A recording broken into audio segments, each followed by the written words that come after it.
Celebramos el nacimiento de nuestro Señor Jesucristo, ¿verdad?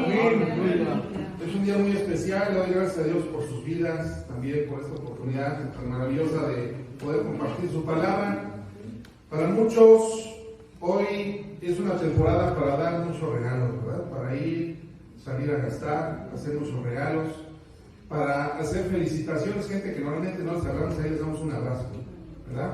Es una época donde nosotros ponemos árboles, los decoramos, ponemos adornos en nuestras casas, en nuestros negocios, en donde sea que estemos, consumimos, gastamos, participamos en eventos musicales. ¿Cuántas cosas han ido este diciembre? No me digan, pero fuimos a muchas comidas de fin de año, ¿verdad? Amén. Hacemos y deseamos muchos buenos deseos, aunque muchos de ellos la verdad es de que son únicamente de labios para afuera, para algunos, y otros pues vemos y saludamos al vecino que nos cae mal y no lo volvemos a hacer hasta el próximo año. En fin, para otros es una temporada para reflexionar sobre el año que está concluyendo, para reflexionar y perdonar a aquellas personas que nos ofendieron y para sacar esa bondad que ha estado escondida muy dentro de nuestro corazón. Ese día la sacamos, nada más unas 2-3 horas y la volvemos a guardar, ¿verdad? Para otros hermanos, en cambio, esta temporada es una temporada donde hay una depresión, donde nos deprimimos, donde estamos con melancolía, vienen malos recuerdos a nosotros, y para algunos es una temporada que prefieren brincarse, de noviembre sigue enero, eso es lo que quisieran, pero para algunos es la temporada perfecta para caer en excesos. Vámonos a celebrar, y entonces crean de manera sarcástica y creativa diferentes nombres para esta temporada y le ponen maratones y no sé qué tanto, y hacen cosas que realmente no honran a Dios porque no entendemos la profundidad del significado de la Navidad, mucho menos su necesidad. Entonces, en este pequeño sermón, les prometo que va a ser breve, aprenderemos acerca de la teología de la necesidad de la Navidad en nuestras vidas. Amén. Así que, hermanos, si esto es para la gloria de Dios, amén, yo le pido de favor que abra su corazón, abra su mente, y nosotros podamos, que Dios me dé la gracia, vamos a hacer una oración, que Dios me dé la gracia de exponer sobre este tan importante tema para que tengamos a partir de esta Navidad una perspectiva aún más clara y más profunda del significado de la Navidad. Amén. Oremos, hermanos. Bendito Dios, en el nombre de Jesús te damos gracias, Padre, porque tú eres ese niño de Belén, que vino, que fuiste profetizado que vendrías y nacerías, serías hijo de hombre, pero también tendrías una naturaleza divina. Te damos gracias, Jesús, porque realmente estábamos perdidos, toda la humanidad estaba perdida. No solamente la nación de Israel, el pueblo que tú escogiste, sino todas las familias de la tierra. Era imposible que nosotros se cumpliera la promesa que le hiciste al padre Abraham, que en ti serían benditas todas las familias de la tierra, pero era muy difícil, Señor, por la culpa, por nuestro pecado, Señor, por nuestro corazón torcido, por esa genética corrompida que heredamos de nuestros primeros padres, Adán y Eva.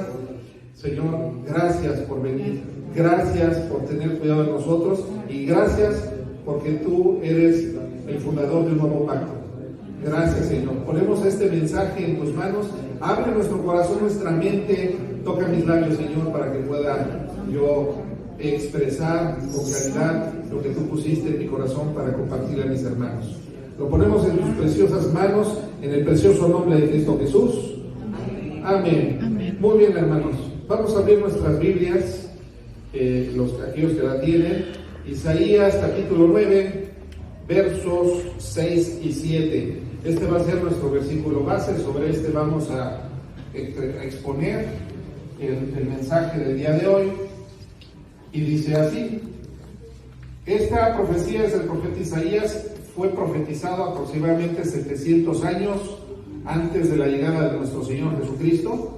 Digo aproximadamente porque el profeta estuvo profetizando desde el 730 y algo hasta el 670, más o menos es el tiempo que Isaías estuvo activo y profetizando en varios reinados, varios reyes. Pero dice así la Escritura: porque un niño nos es nacido, hijo nos es dado, y el principado sobre su hombro, y se llamará su nombre admirable, consejero, Dios fuerte, Padre eterno, príncipe de paz. Lo dilatado de su imperio y la paz no tendrán límite sobre el trono de David y sobre su reino, disponiéndolo y confirmándolo en juicio, en justicia, desde ahora y para siempre. El celo de Jehová de los ejércitos hará esto. Muy bien, hermanos. Nosotros leemos este mensaje y empezamos nosotros a desmenuzarlo. Vamos a entender la profundidad. En primer lugar, la profecía comienza diciendo que un niño nos es nacido. Un niño, es decir, el Mesías anunciado, sería un ser humano como tú y como yo. Sería un hombre. Eso es como lo dispuso Dios, así tenía que ser. Pero también continúa la profecía diciendo: y el principado sobre su hombro. Esto significa que este varón tendría derechos de realeza sobre su sangre. Jeremías 23:5 dice: he aquí vienen días, dice Jehová, en que levantaré a David renuevo justo, y reinará como rey, el cual será dichoso y hará juicio y justicia en la tierra. Bueno, entonces nosotros vemos que es del linaje de David, descendiente del rey David. Nosotros ahorita lo vimos en Lucas, también ahorita lo vamos a constatar en Mateo. La descendencia carnal de Jesucristo venía de la línea de David. Entonces, como tal, siendo descendiente del rey David, al cual Dios le hizo una promesa, la promesa davídica, el pacto davídico, le dijo que él iba a conservar su línea de reinado y que siempre reinaría alguien de su linaje. Esa es una promesa que le hizo Dios al rey David. Nosotros estamos esperando que cuando venga nuestro Señor Jesucristo por segunda vez, el rey David mismo reinará sobre Israel y Jesucristo sobre el resto de la tierra. ¿Amén? Bueno, pero también la segunda parte de este versículo de Isaías 9:6 nos dice: y se llamará su nombre admirable, consejero, Dios fuerte, Padre eterno, príncipe de paz. Entonces nosotros estamos viendo que un ser humano no es posible, por muy que sea descendiente del rey David, que lleve estos títulos, porque estos son títulos divinos. Significa que este varón, este hombre que nacería, también tendría una naturaleza humana, divina, una naturaleza divina. Entonces nosotros vemos que hay una mezcla donde Jesucristo, el Mesías que nació, que se cumple la profecía que estamos leyendo, que se cumplió hace 2000 años, alrededor de 2000 años, es un hombre que es 100% hombre, nacido de mujer, pero también es 100% Dios. Esta unión entre su humanidad y su divinidad se llama en la teología la unión hipostática, donde las dos naturalezas se mezclan, pero no están revueltas. Jesús conservó su naturaleza humana para que nosotros pudiéramos identificarnos con Él, porque nosotros somos humanos también, y somos tentados todo el tiempo, y nuestro corazón siempre tiende a hacer las cosas mal. Sabemos que no es bueno beber en exceso, pues ahí estamos. Sabemos que no es bueno ser de ojo alegre, y ahí estamos. Porque hay una naturaleza corrompida. Cada uno de nosotros tiene un talón de Aquiles. No nos admiremos de nadie.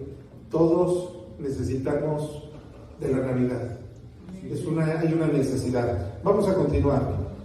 Dice así, el Evangelio de Mateo, si nos vamos al versículo 18, bueno, los podemos ver los primeros 17 versículos del capítulo 1 de Mateo. Habla de la descendencia humana de Jesús, pero en el versículo 18, que es donde me quiero detener, dice así: el nacimiento de Jesucristo fue así: estando desposada María, madre de su madre, con José, antes que se juntasen, se halló que había concebido del Espíritu Santo.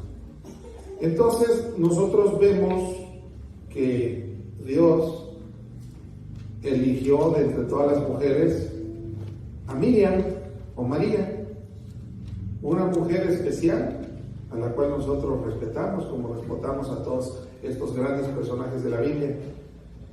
Y de su vientre, teniendo el cromosoma X, ¿verdad?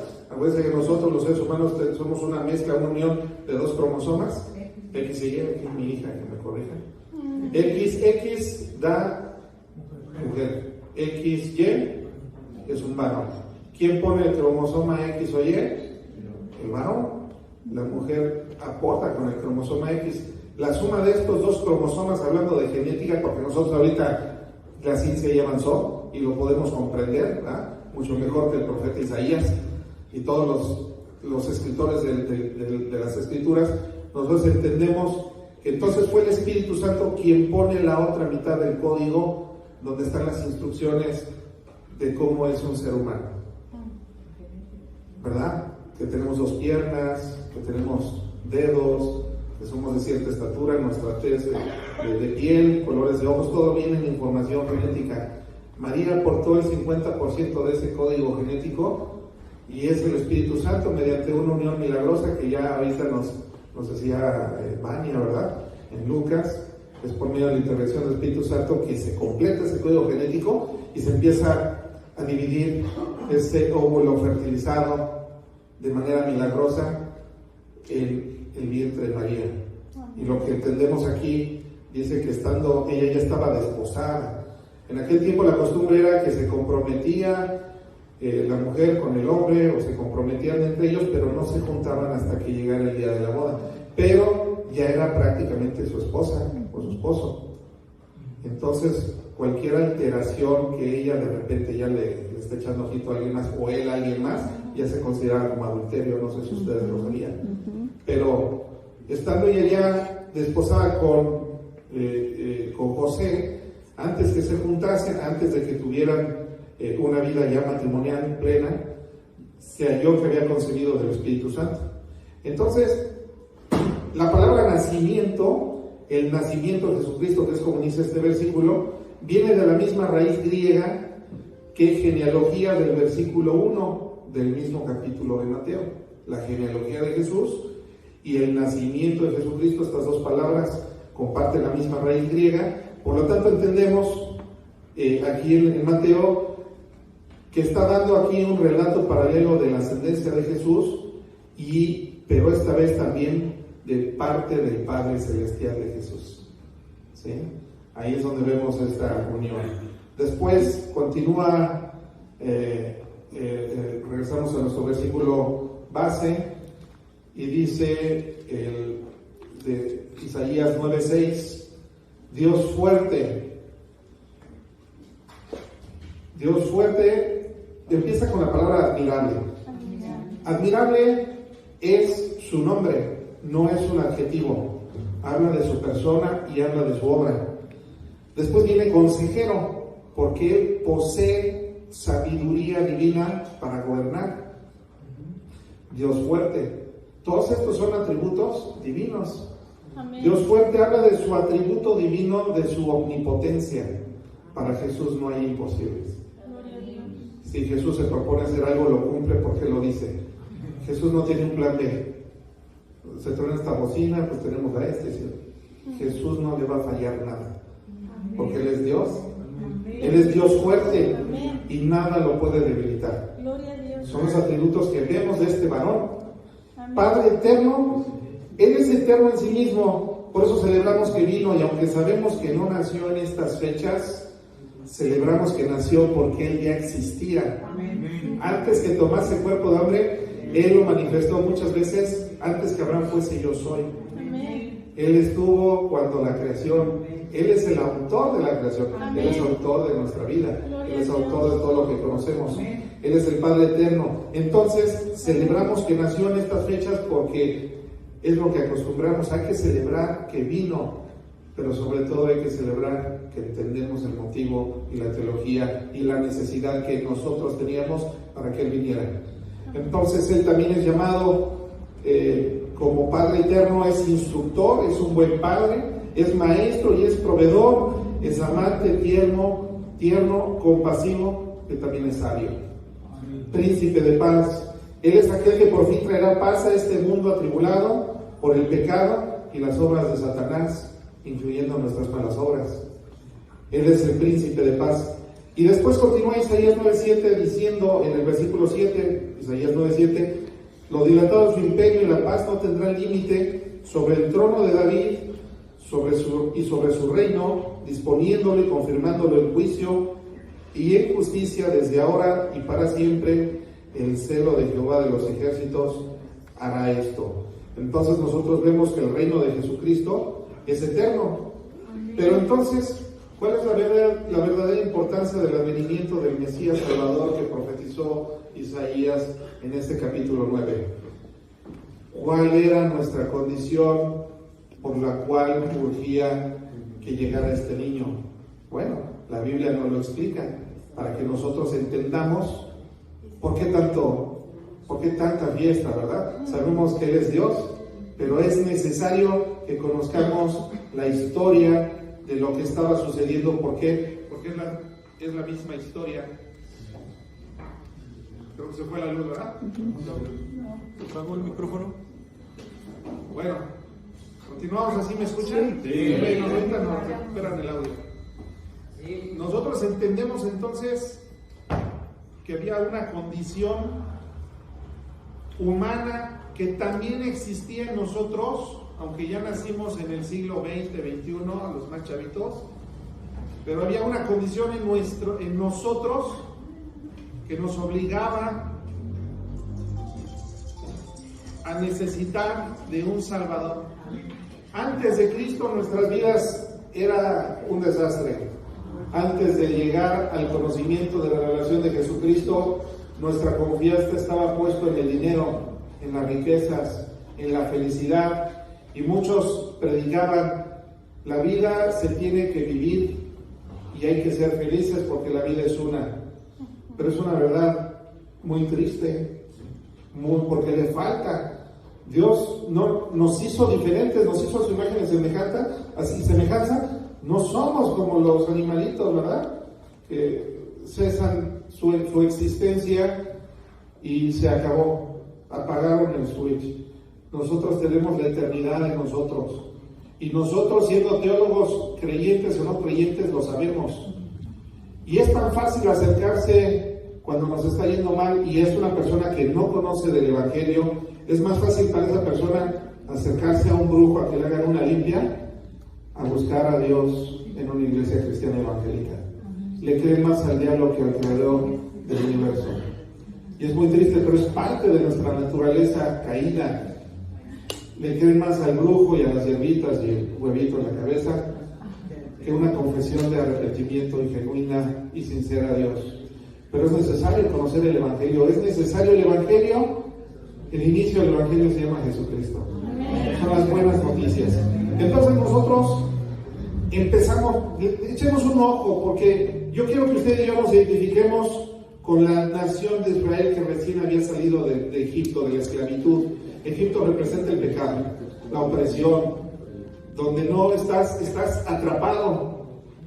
Ahí estaba la nación que Dios había elegido, ahí se multiplicaron y después los sacó con gran poder y con gran prodigio a través de la mano de Moisés. Éxodo 19, versos del 5 al 8. Éxodo 19, versos del 5 al 8 dice así: ahora pues, si dieres oído a mi voz, está el Señor hablando, y guardaréis mi pacto, vosotros seréis mi especial tesoro sobre todos los pueblos, porque mía es la tierra, dice el Señor, y vosotros me seréis un reino de sacerdotes y gente santa. Estas son las palabras que dirás a los hijos de Israel. Entonces vino Moisés y llamó a los ancianos del pueblo y expuso en presencia de ellos todas estas palabras que Jehová le había mandado.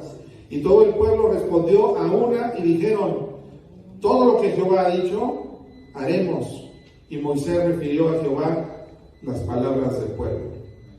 Cuando ven el poder de Dios, esa generación, cómo los libera de Egipto y les da esa libertad, y luego les da una ley que eso no es otra cosa más que la justicia de Dios, porque Dios es santo, 3 veces santo. Amén. Y Él está buscando, lo dice aquí, un reino de sacerdotes y de gente santa. Amén. Es lo que quería Dios, era que su pueblo fuera diferente al resto de las naciones.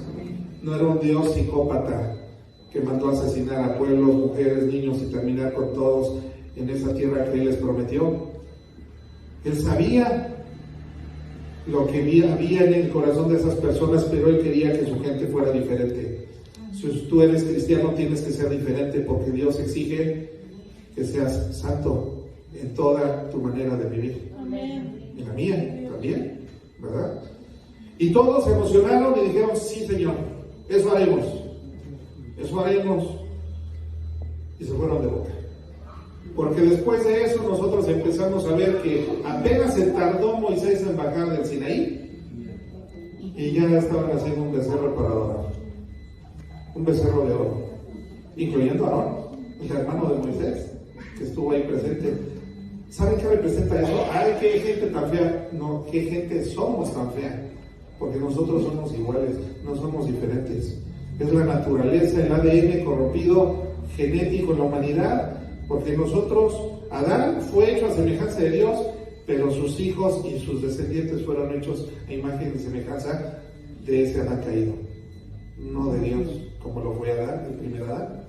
Entonces nosotros vemos en Levítico 27, Dios todavía es parte del Pentateuco, Moisés está escribiendo lo que Dios está hablando, y dice en Levítico 27, santificaos pues, y sed santos, porque yo Jehová soy vuestro Dios. Y si yo soy vuestro Dios, yo espero que ustedes, que son mis hijos, sean como yo. Yo aquí tengo mis hijos, hoy nos acompañaron, gracias por acompañarnos. Yo espero que mis hijos no sean menos que lo que yo soy en términos de ética, de moral, en esos términos. Sí, cada quien agarrará su profesión y hará, ¿verdad?, las cosas como él, según los talentos que Dios le ha dado. Pero yo no espero menos de ellos, y de su mamá tampoco. Dios no espera menos de nosotros. Dios es santo y lo que nos pide es que seamos santos. Ya en voz alta. Ya en voz alta, y es la voz de Dios hablando. Ahorita Dios nos está hablando. Amén. Dice, si oyeres atentamente la voz de Jehová tu Dios, pero no solamente se trata de oír, sino que continúa y dice, para guardar y poner por obra todos sus mandamientos que yo te prescribo hoy, también Jehová tu Dios te exaltará sobre todas las naciones de la tierra, y vendrán sobre ti todas estas bendiciones y te alcanzarán, si oyeres la voz de Jehová tu Dios.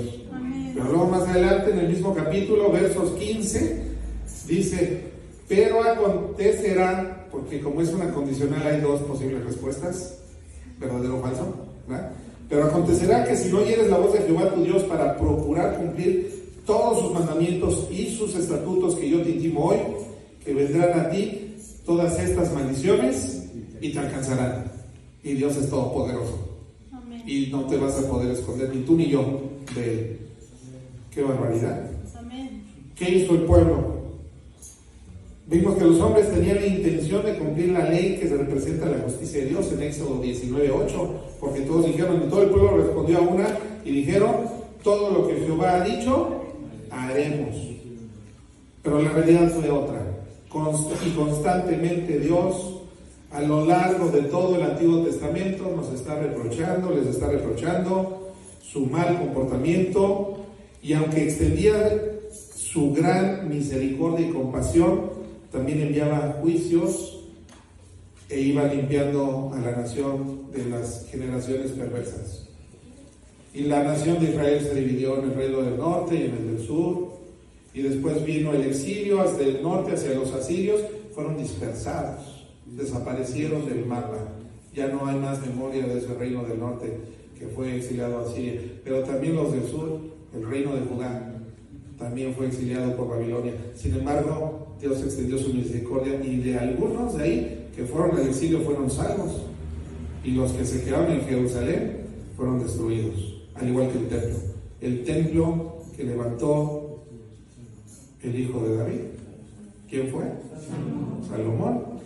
Ese templo magnífico, recubierto de oro, de madera preciosa, fue destruido, pero antes de ser destruido, la presencia de Dios se fue de ese lugar y se los profetizó Jeremías.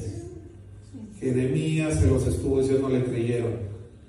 Era Dios hablando a través de Jeremías, y Dios nos habla a nosotros también, y hoy nos está hablando. Nos está hablando porque es necesario que nosotros entendamos la historia de la necedad humana sin Dios y la necesidad de la Navidad. Sigamos avanzando. Salmo 81, versos 1 y 2. Dice el Señor con una voz de tristeza: pero mi pueblo no oyó mi voz, e Israel no me quiso a mí. Los dejé, por tanto, a la dureza de su corazón. Caminaron en sus propios consejos, cayeron en adulterio espiritual, adorando a otros dioses. Usted y yo podríamos tener otros dioses y ser idólatras sin necesidad de estar adorando en un altar. Podemos estar adorando nuestro trabajo, un amante, nuestros propios hijos. Las riquezas pueden ser nuestro Dios, y toda nuestra esperanza está en el dinero y en mis negocios, cuando no sabemos lo que puede suceder. Y si no, pregúntenle a todas aquellas personas que se suicidaron en la crisis del 29. Multimillonarios que perdieron sus fortunas, muchos terminaron quitándose la vida porque se murió su Dios, llamado dinero. Hay muchos tipos de idolatría y no lo sabemos, pero Dios no comparte su gloria con nadie. Dios es un Dios celoso, y Él quiere que lo tengamos ahí en primer lugar. Salmo 14:3 también nos dice: todos se desviaron, a una se han corrompido. No hay quien haga lo bueno, no hay ni siquiera uno. ¿Cuántos millones de personas había? No hay uno que fuera agradable su conducta para Dios. Es por eso que a través de los profetas Dios anunció que haría un nuevo pacto, un pacto donde Dios ya no estaría pactando con hombres, sino con Él mismo. Él hizo un pacto con nosotros si fallamos. Si ustedes son santos y me hacen caso, yo los bendeciré, pero si no lo hacen, vendrá la maldición. Y este mundo ha caído sobre la maldición y sigue habiendo, y cada vez hay más crímenes, cada vez hay más violencia, cada vez las familias se divorcian más. Ya encontrar una familia, un matrimonio que no se haya divorciado, ya es de veras un milagro. Son raros, son los raros. Lo normal es divorciarse, ¿verdad? Lo normal es tirar la toalla, lo normal es no confiar en Dios. Pero en Jeremías 31, versos de 31 a 34, fíjense la misericordia y la bondad de Dios. Dice: he aquí vienen días, dice Jehová, en los cuales haré un nuevo pacto con la casa de Israel y con la casa de Judá, es decir, la nación completa. No como el pacto que hice con sus padres el día que tomé su mano para sacarlos de la tierra de Egipto, porque ellos invalidaron mi pacto, aunque fui yo un marido para ellos, dice Jehová. Pero este es el pacto que haré con la casa de Israel después de aquellos días, dice Jehová. Daré mi ley en su mente y la escribiré en su corazón, y yo seré ellos por Dios, y ellos me serán por pueblo. Y no enseñará más ninguno a su prójimo, ni ninguno a su hermano, diciendo: conoce a Jehová, porque todos lo conocerán, desde el más pequeño de ellos hasta el más grande, dice Jehová, porque perdonaré la maldad de ellos y no me acordaré más de su pecado. Nosotros lo vemos en Jeremías, y el Señor, yo creo que en Jeremías, ¿qué vas a hacer, Señor? ¿Qué vas a hacer? Enviaré un niño con el cual yo haré un pacto. Este niño de Belén es Dios mismo, Dios Hijo. Entonces, dado que nosotros no podíamos cumplir con ese pacto, por eso no hay que pactar con Dios, hermanos. Pacto con Dios, mira, mejor no hagas nada, porque somos humanos, porque vamos a fallar. El único que puede pactar y mantener su pacto es Dios. Y luego yo veo gente en la televisión, pacta con Dios. Puras tonterías, les falta estudiar la palabra. Cada quien tiene, cada quien está viviendo lo que se merece por su ignorancia, pero la Escritura está aquí y está desde hace muchos años, más de 2000 años, bueno, muchos más, si consideramos del Antiguo Testamento, pero bueno, sigamos avanzando. Entonces el Padre hace un pacto, Dios Padre hace un pacto con Dios mismo, con Dios Hijo, y le dice: yo te voy a dar a ti mi rebaño. ¿Y qué pacta Jesús con el Padre? Yo me comprometo a cuidarlo y entregártelo, santificarlo y glorificarlo cuando lleguen a mi presencia. Ese es el pacto que hace Dios con Dios mismo. Es el nuevo pacto hecho por este niño de Belén. Entonces nosotros vemos que Dios Hijo pactó con Dios Padre, y como Dios es perfecto, no puede fallar. Jesucristo no puede fallar, porque vemos nosotros y regresamos: Él es el Dios fuerte, admirable, consejero, Padre eterno y príncipe de paz. La naturaleza divina de Jesucristo entonces es sumamente importante para poder cumplir ese pacto que hizo con el Padre. Estamos en buenas manos, hermanos. Necesitamos a Jesucristo. Necesitábamos que llegara la Navidad porque estábamos perdidos antes de conocerlo a Él. Nuestra salvación está en las manos de Jesús, ese Dios fuerte que no dejará que nos perdamos. ¿Cuántos dan gloria a Dios? Nuestra salvación ya no depende tampoco de nuestras obras, dado que ya no es condicional a si me equivoco o no me equivoco. Por eso no nos podemos señalar unos a otros ahí. No nos admiremos, hermanos, estamos en un proceso de santificación permanente. Sí hay caídas, porque nuestra propia naturaleza, la tentación, el tentador Satanás, nos quiere hacer que nos equivoquemos, pero tenemos un Dios fuerte que es Jesucristo, que no va a dejar que nos quedemos en el piso. Y no solamente eso, sino que Jesucristo, habiendo consumada la obra en la cruz, muriendo en propiciación, expiando nuestros pecados porque Él era santo, y le ofrece su propia sangre al Padre como propiciación por nuestro, como pago por nuestros pecados, para que, como decía Jeremías, para que el Padre no se acuerde más de nuestros pecados. Dios acepta ese sacrificio, y la prueba está en que al tercer día Jesús salió de esa tumba. Resucitó. Jesucristo cumplió, fue la obra perfecta. El Padre aceptó su sacrificio y lo saca y lo trae a la vida de nuevo. ¿A quién? A Dios, a Jesucristo hombre. Resucita con un cuerpo glorificado como el que tendremos, y es el que nosotros esperamos tener cuando venga por segunda vez. Entonces nosotros vemos que Jesucristo resucita, estuvo apareciéndose a sus apóstoles y a multitudes durante los siguientes 40 días posteriores a su resurrección.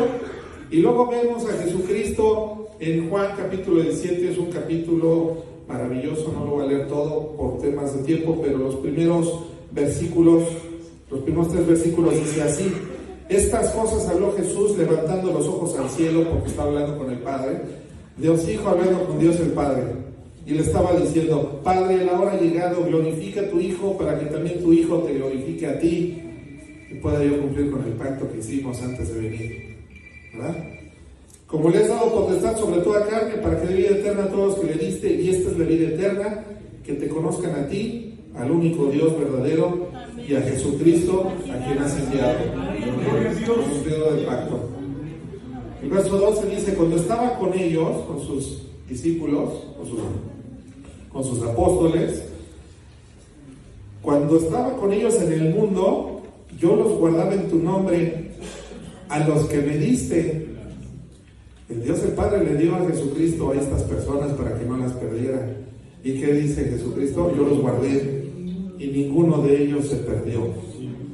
Mas el Hijo de perdición, para que la escritura se cumpliese. Y en el 20 dice: mas no ruego solamente por ellos, sino también por los que han de creer en mí por la palabra de ellos. Y ahí estamos todos nosotros. Amén. Padre, aquellos que me has dado, quiero que donde yo estoy, también ellos estén conmigo. Eso es la Navidad, hermanos. Que el niño de Belén vino, cumplió con el pacto, el compromiso de Dios y lo sigue trabajando hoy en día con todos aquellos que creen en su nombre. Dice Juan 14, versos 15 al 17: si me amáis, guardad mis mandamientos. Si somos hijos de Dios, guardemos los mandamientos de Dios. Puede ser que sea demasiado difícil, puede ser que haya situaciones que nos tropiecen, pero no te puedes culpar, porque la salvación no depende de ti, depende de un Dios fuerte que se llama Jesucristo.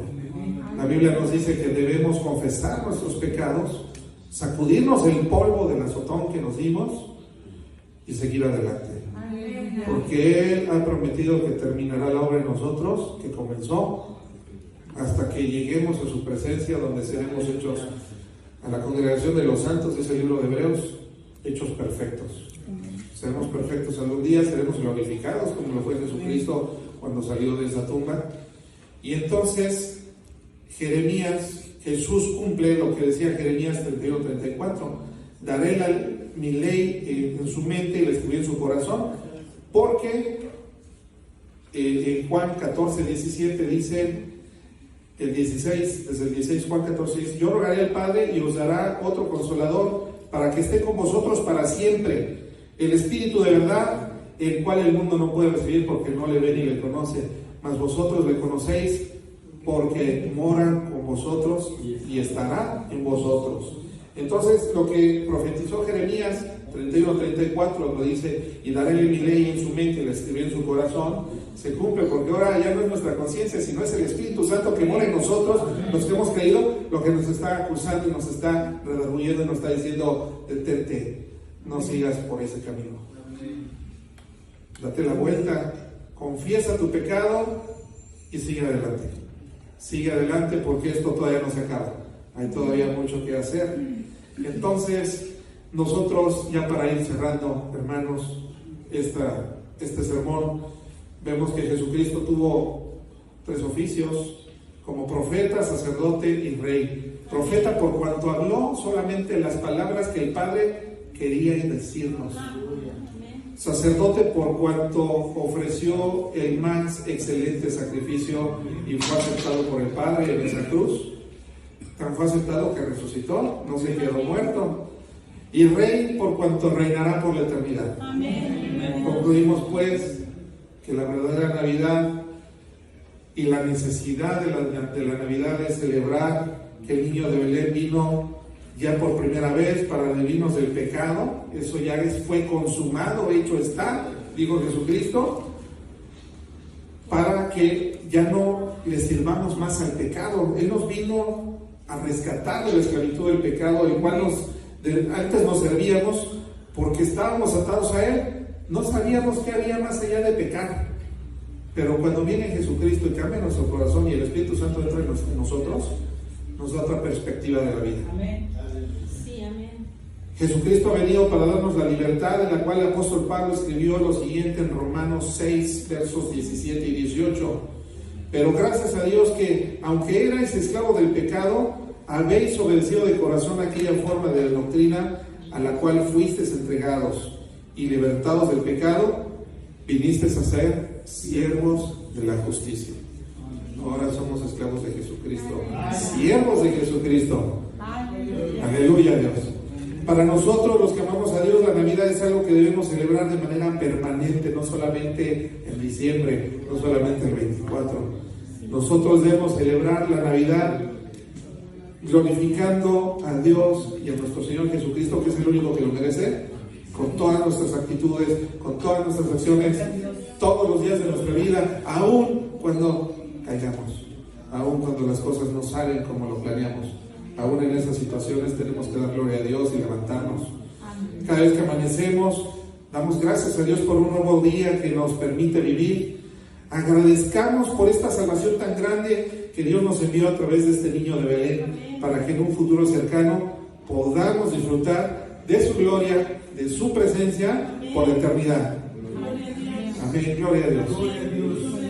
Si alguien todavía no ha tomado una decisión que está aquí presente por seguir a Cristo, yo les pido que le hagamos una oración de todo nuestro corazón. Esta oración no nos salva, el único que nos salva es Jesucristo, pero podemos invitar a que Jesucristo empiece a trabajar en nosotros, que su Espíritu Santo entre en nosotros, para que podamos nosotros ir caminando cada vez en una vida más santa. ¿Les parece bien? Vamos a hacer una oración. Cierre sus ojos para no distraernos. Todos manténganse en silencio. Vamos a darle pie a que el lugar del Espíritu Santo que obre en nosotros. Padre Santo, en el nombre de Jesús, te damos gracias por esta Navidad, porque tú mandaste, Señor, a tu Hijo Jesucristo, y lo mandaste como niño, como hombre, para llevar esa doble naturaleza en su cuerpo, para que en esa doble naturaleza que tuvo Jesucristo llevara en su naturaleza humana nuestros pecados. Yo te pido, Señor, en el nombre de Jesús, que entres en mi corazón, entra en mi vida, cámbiame, transfórmame, que tu Espíritu Santo regenere mi espíritu para que yo pueda caminar en santidad lo más que pueda, Señor. Yo sé que la salvación no depende de mis obras, pero es necesario, Señor, que cualquiera que se acerca a ti crea que tú existes y que demandas santidad en nuestras vidas. Padre Santo, entra en mi vida, en mi corazón. Yo te recibo como mi Señor y como mi Salvador. En el precioso nombre de Cristo Jesús. Amén. Hermanos, me dio mucho gusto haber compartido este sermón con ustedes. Que Dios los siga bendiciendo y que sigan celebrando la Navidad. Amén. Que Dios les bendiga. Gracias.